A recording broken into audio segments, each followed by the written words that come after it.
ನಮಸ್ಕಾರ ಬಂಧುಗಳೇ. ಈ ಮಂಗಳವಾರ ಅದ್ಭುತವಾದ ದಿನ. ಏಕೆಂದರೆ ಇದು ಚೈತ್ರ ಮಾಸದ 4ನೇ ಹಾಗೂ ಕೊನೆಯ ಮಂಗಳವಾರ ಮತ್ತು ಈ ದಿನ ಶುಭಯೋಗ ಮತ್ತು ಶುಕ್ಲಯೋಗಗಳು ಒಟ್ಟಿಗೆ ಬಂದಿವೆ. ಹಾಗೂ ಇವತ್ತು ಶ್ರವಣ ನಕ್ಷತ್ರವೂ ಬಂದಿದೆ. ಈ ಮಂತ್ರದ ಹೆಸರು ಶ್ರೀ ದುರ್ಗಾ ಸಹಸ್ರನಾಮ ಮಂತ್ರ ಮತ್ತು ಈ ಮಂತ್ರವನ್ನು ಸ್ವತಃ ಶ್ರೀದೇವಿಯೇ ಹೇಳಿರುವುದು. ಈ ಮಂತ್ರವನ್ನು ಶ್ರದ್ಧಾಭಕ್ತಿಯಿಂದ ಪಾರಾಯಣ ಅಥವಾ ಶ್ರವಣ ಮಾಡಿದರೆ ದುಷ್ಟಶಕ್ತಿ ಕಾಟ ನಾಶವಾಗುತ್ತದೆ, ದರಿದ್ರತೆ ದೂರವಾಗುತ್ತದೆ, ಸುಖ ಶಾಂತಿ ಪ್ರಾಪ್ತಿಯಾಗುತ್ತದೆ, ಮನಸ್ಸಿನ ಚಿಂತೆ ದೂರವಾಗುತ್ತದೆ ಮತ್ತು ದುಃಖ ನಾಶವಾಗುತ್ತದೆ. ಇಂದಿನ ಮನೆಮದ್ದು ಹೀಗಿದೆ. ಉಷ್ಣ ಆಹಾರ ತಿಂದು ಬಾಯಿಯಲ್ಲಿ ಹುಣ್ಣಾಗಿದ್ದರೆ ಈ ಮನೆಮದ್ದನ್ನು ಉಪಯೋಗಿಸಿ. 1 ಚಮಚ ಗುಲ್ಕನ್ ಅನ್ನು ತೆಗೆದುಕೊಂಡು ಅದನ್ನು 1 ಲೋಟ ಹಾಲಿಗೆ ಹಾಕಿ ಮಿಕ್ಸ್ ಮಾಡಿ ಕುಡಿಯಿರಿ. ಹೀಗೆ ಮಾಡುವುದರಿಂದ ಬಾಯಿ ಹುಣ್ಣು ವಾಸಿಯಾಗುತ್ತದೆ. ಬಂಧುಗಳೇ, ನೀವು ಚಾನಲಿಗೆ ಹೊಸದಾಗಿ ಬಂದಿದ್ದರೆ ಚಾನಲ್ ಅನ್ನು ಸಬ್ಸ್ಕ್ರೈಬ್ ಮಾಡಿ ಹತ್ತಿರದ ಬೆಲ್ ಬಟನ್ ಒತ್ತಿ ಆಲ್ ಅನ್ನುವ ಆಪ್ಷನ್ ಅನ್ನು ಸಿಲೆಕ್ಟ್ ಮಾಡಿ. ನೀವು ಸಬ್ಸ್ಕ್ರೈಬ್ ಮಾಡಿದರೆ ನಮಗೂ ಇನ್ನೂ ಹೆಚ್ಚು ವಿಡಿಯೋ ಮಾಡಲು ಸ್ಫೂರ್ತಿ ಸಿಗುತ್ತದೆ ಮತ್ತು ನಿಮಗೂ ನಮ್ಮ ಹೊಸ ವಿಡಿಯೋ ಅಪ್ಲೋಡ್ ಆದ ತಕ್ಷಣವೇ ಸಿಗುತ್ತದೆ. ಮಂತ್ರಶ್ರವಣ ಮಾಡುವಾಗ ಓಂ ದುರ್ಗಾಯೇ ನಮಃ ಎಂದು ಕಮೆಂಟ್ ಮಾಡಿ ಬಂಧುಗಳೇ. ಮಂತ್ರ ಪಾರಾಯಣವನ್ನು ಶುರು ಮಾಡೋಣ. ದುರ್ಗಾಸುರಧ್ವಂಸತೋಷಾ ದುರ್ಗದಾನವದಾರಿಣಿ ದುರ್ಗವಿದ್ರಾವಣಕರಿ ದುರ್ಗವಿದ್ರಾವಣಿ ಸದಾ. ದುರ್ಗಾಸುರಧ್ವಂಸತೋಷಾ ದುರ್ಗದಾನವದಾರಿಣಿ ದುರ್ಗವಿದ್ರಾವಣಕರಿ ದುರ್ಗವಿದ್ರಾವಣಿ ಸದಾ. ದುರ್ಗಾಸುರಧ್ವಂಸತೋಷಾ ದುರ್ಗದಾನವದಾರಿಣಿ ದುರ್ಗವಿದ್ರಾವಣಕರಿ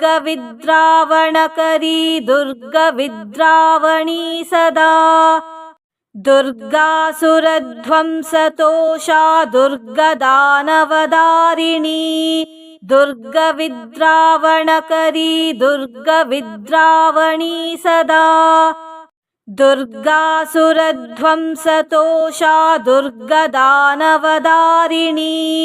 ದುರ್ಗವಿದ್ರಾವಣಕರಿ ದುರ್ಗವಿದ್ರಾವಣಿ ಸದಾ.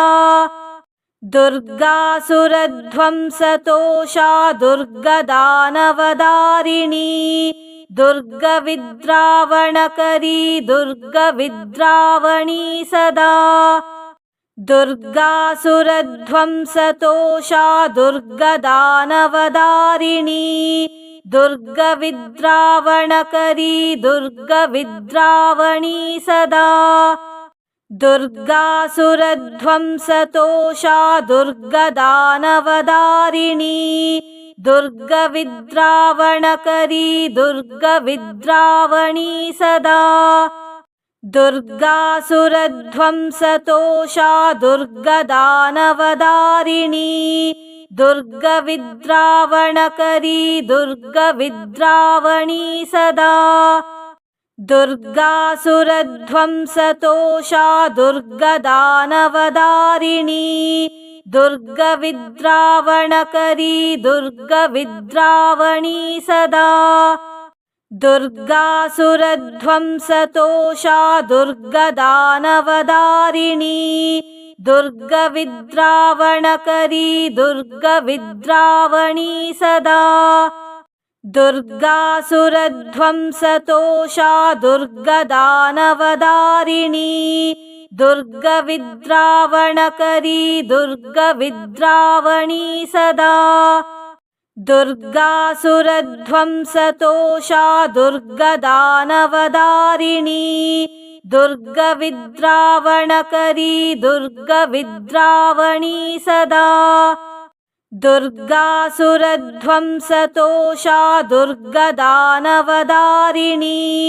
दुर्गविद्रावणकरी दुर्गविद्रावणी सदा दुर्गासुरध्वंसतोषा दुर्गदानवदारिणी दुर्गविद्रावणकरी दुर्गविद्रावणी सदा दुर्गासुरध्वंसतोषा दुर्गदानवदारिणी दुर्गविद्रावणकरी दुर्गविद्रावणी सदा दुर्गासुरध्वंसतोषा दुर्गदानवदारिणी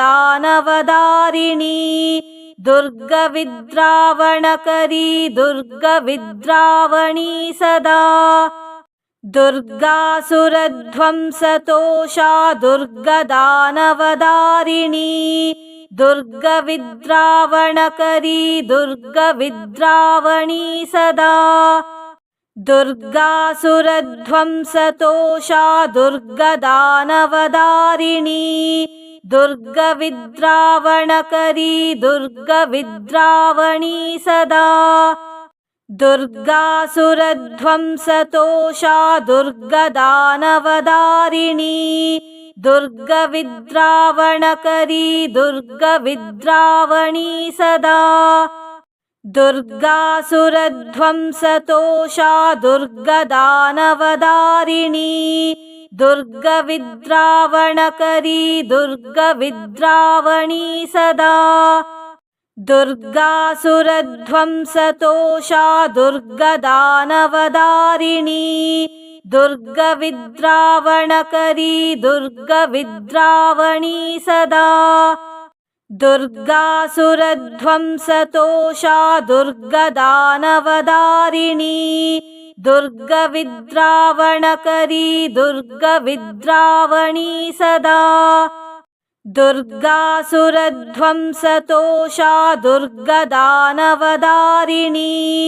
दुर्गविद्रावणकरी दुर्गविद्रावणी सदा दुर्गासुरध्वंसतोषा दुर्गदानवदारिणी दुर्गविद्रावणकरी दुर्गविद्रावणी सदा दुर्गासुरध्वंसतोषा दुर्गदानवदारिणी दुर्गविद्रावणकरी दुर्गविद्रावणी सदा दुर्गासुरध्वंसतोषा दुर्गदानवदारिणी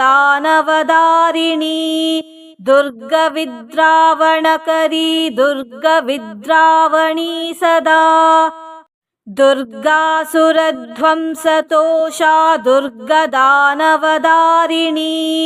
दुर्गविद्रावणकरी दुर्गविद्रावणी सदा दुर्गासुरध्वंसतोषा दुर्गदानवदारिणी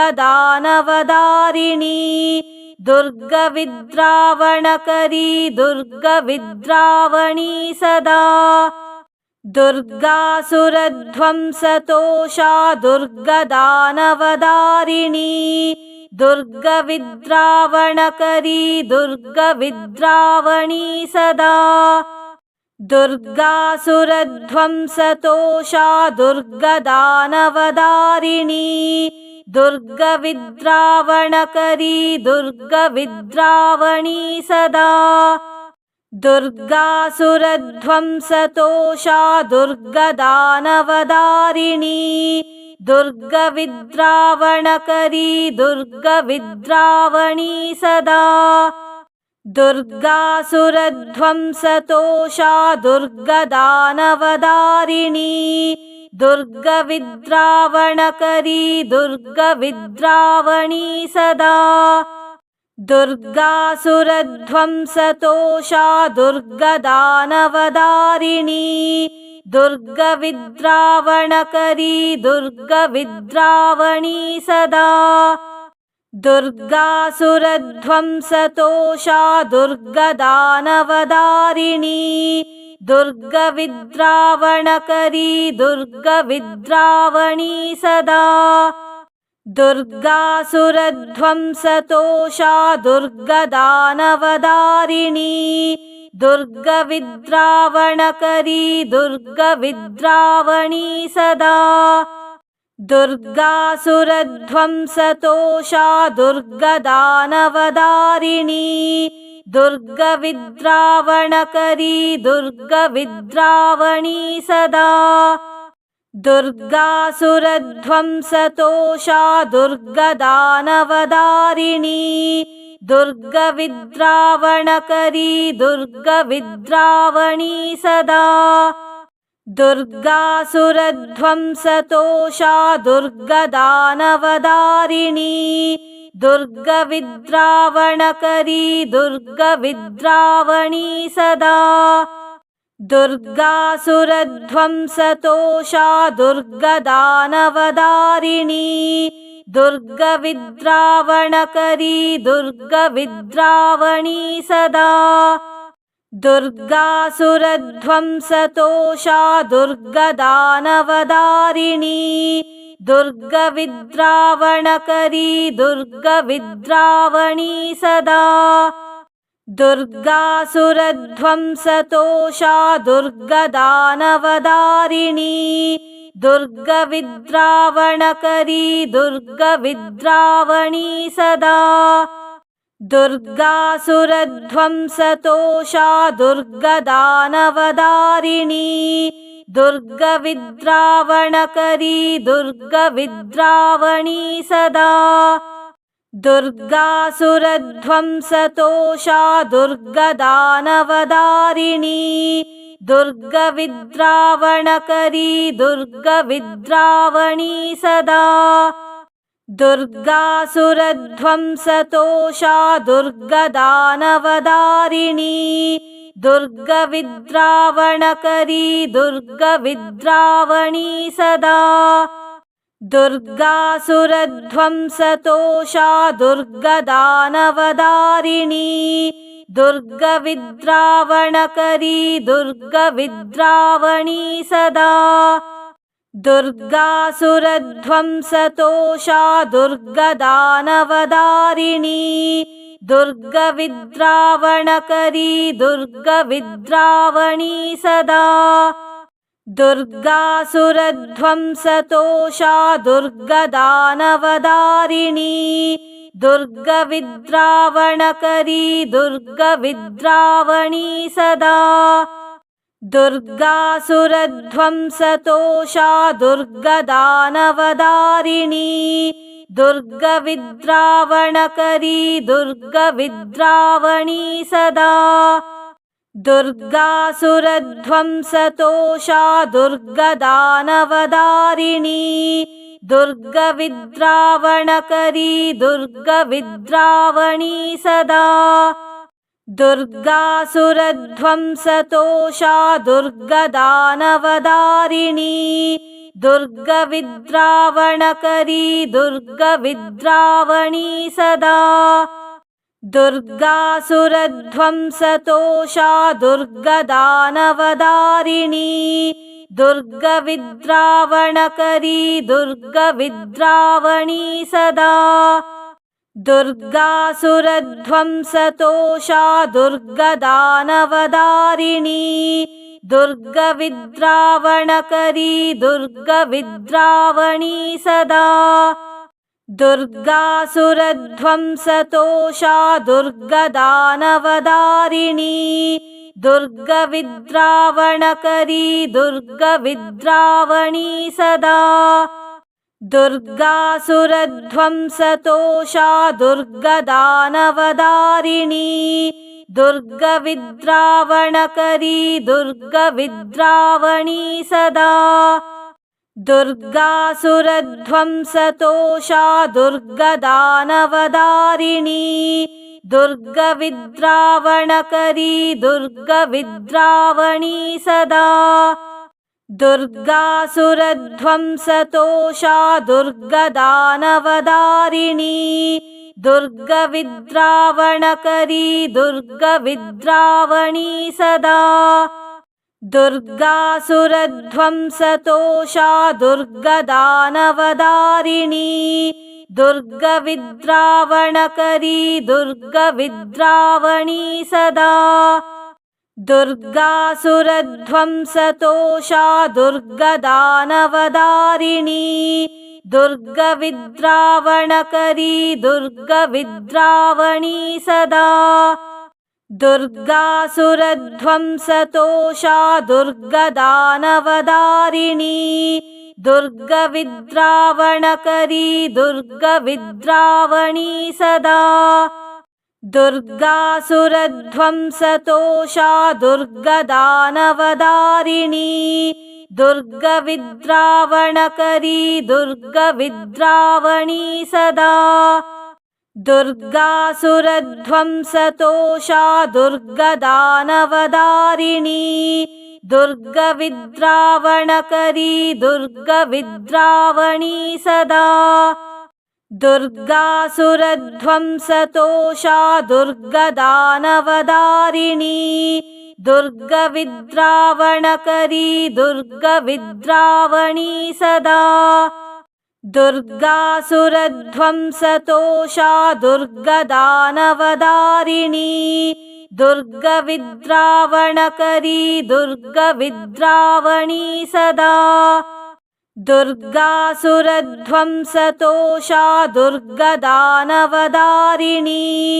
दुर्गविद्रावणकरी दुर्गविद्रावणी सदा दुर्गासुरध्वंसतोषा दुर्गदानवदारिणी दुर्गविद्रावणकरी दुर्गविद्रावणी सदा दुर्गासुरध्वंसतोषा दुर्गदानवदारिणी दुर्गविद्रावणकरी दुर्गविद्रावणी सदा दुर्गासुरध्वंसतोषा दुर्गदानवदारिणी दुर्गविद्रावणकरी दुर्गविद्रावणी सदा दुर्गासुरध्वंसतोषा दुर्गदानवदारिणी दुर्गविद्रावणकरी दुर्गविद्रावणी सदा दुर्गासुरध्वंसतोषा दुर्गदानवदारिणी दुर्गविद्रावणकरी दुर्गविद्रावणी सदा दुर्गासुरध्वंसतोषा दुर्गदानवदारिणी दुर्गविद्रावणकरी दुर्गविद्रावणी सदा दुर्गासुरध्वंसतोषा दुर्गदानवदारिणी दुर्गविद्रावणकरी दुर्गविद्रावणी सदा दुर्गासुरध्वंसतोषा दुर्गदानवदारिणी दुर्गविद्रावणकरी दुर्गविद्रावणी सदा दुर्गासुरध्वंसतोषा दुर्गदानवदारिणी दुर्गविद्रावणकरी दुर्गविद्रावणी सदा दुर्गासुरध्वंसतोषा दुर्गदानवदारिणी दुर्गविद्रावणकरी दुर्गविद्रावणी सदा दुर्गासुरध्वंसतोषा दुर्गदानवदारिणी दुर्गविद्रावणकरी दुर्गविद्रावणी सदा दुर्गासुरध्वंसतोषा दुर्गदानवदारिणी दुर्गविद्रावणकरी दुर्गविद्रावणी सदा दुर्गासुरध्वंसतोषा दुर्गदानवदारिणी दुर्गविद्रावणकरी दुर्गविद्रावणी सदा दुर्गासुरध्वंसतोषा दुर्गदानवदारिणी दुर्गविद्रावणकरी दुर्गविद्रावणी सदा दुर्गासुरध्वंसतोषा दुर्गदानवदारिणी दुर्गविद्रावणकरी दुर्गविद्रावणी सदा दुर्गासुरध्वंसतोषा दुर्गदानवदारिणी दुर्गविद्रावणकरी दुर्गविद्रावणी सदा दुर्गासुरध्वंसतोषा दुर्गदानवदारिणी दुर्गविद्रावणकरी दुर्गविद्रावणी सदा दुर्गासुरध्वंसतोषा दुर्गदानवदारिणी दुर्गविद्रावणकरी दुर्गविद्रावणी सदा दुर्गासुरध्वंसतोषा दुर्गदानवदारिणी दुर्गविद्रावणकरी दुर्गविद्रावणी सदा दुर्गासुरध्वंसतोषा दुर्गदानवदारिणी दुर्गविद्रावणकरी दुर्गविद्रावणी सदा दुर्गासुरध्वंसतोषा दुर्गदानवदारिणी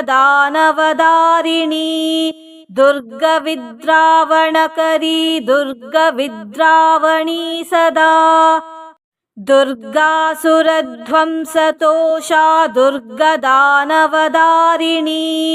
दुर्गविद्रावणकरी दुर्गविद्रावणी सदा दुर्गासुरध्वंसतोषा दुर्गदानवदारिणी दुर्गविद्रावणकरी दुर्गविद्रावणी सदा दुर्गासुरध्वंसतोषा दुर्गदानवदारिणी दुर्गविद्रावणकरी दुर्गविद्रावणी सदा दुर्गासुरध्वंसतोषा दुर्गदानवदारिणी दुर्गविद्रावणकरी दुर्गविद्रावणी सदा दुर्गासुरध्वंसतोषा दुर्गदानवदारिणी दुर्गविद्रावणकरी दुर्गविद्रावणी सदा दुर्गासुरध्वंसतोषा दुर्गदानवदारिणी दुर्गविद्रावणकरी दुर्गविद्रावणी सदा दुर्गासुरध्वंसतोषा दुर्गदानवदारिणी दुर्गविद्रावणकरी दुर्गविद्रावणी सदा दुर्गासुरध्वंसतोषा दुर्गदानवदारिणी दुर्गविद्रावणकरी दुर्गविद्रावणी सदा दुर्गासुरध्वंसतोषा दुर्गदानवदारिणी दुर्गविद्रावणकरी दुर्गविद्रावणी सदा दुर्गासुरध्वंसतोषा दुर्गदानवदारिणी दुर्गविद्रावणकरी दुर्गविद्रावणी सदा दुर्गासुरध्वंसतोषा दुर्गदानवदारिणी दुर्गविद्रावणकरी दुर्गविद्रावणी सदा दुर्गासुरध्वंसतोषा दुर्गदानवदारिणी दुर्गविद्रावणकरी दुर्गविद्रावणी सदा दुर्गासुरध्वंसतोषा दुर्गदानवदारिणी दुर्गविद्रावणकरी दुर्गविद्रावणी सदा दुर्गासुरध्वंसतोषा दुर्गदानवदारिणी दुर्गविद्रावणकरी दुर्गविद्रावणी सदा दुर्गासुरध्वंसतोषा दुर्गदानवदारिणी दुर्गविद्रावणकरी दुर्गविद्रावणी सदा दुर्गासुरध्वंसतोषा दुर्गदानवदारिणी दुर्गविद्रावणकरी दुर्गविद्रावणी सदा दुर्गासुरध्वंसतोषा दुर्गदानवदारिणी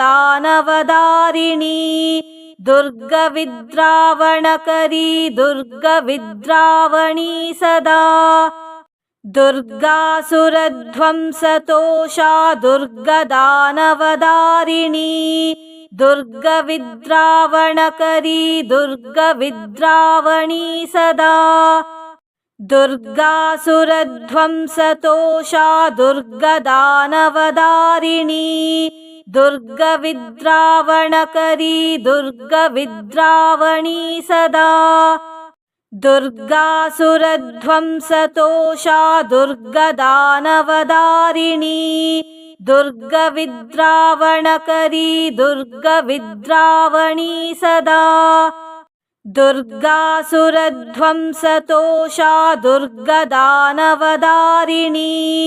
दुर्गविद्रावणकरी दुर्गविद्रावणी सदा दुर्गासुरध्वंसतोषा दुर्गदानवदारिणी दुर्गविद्रावणकरी दुर्गविद्रावणी सदा।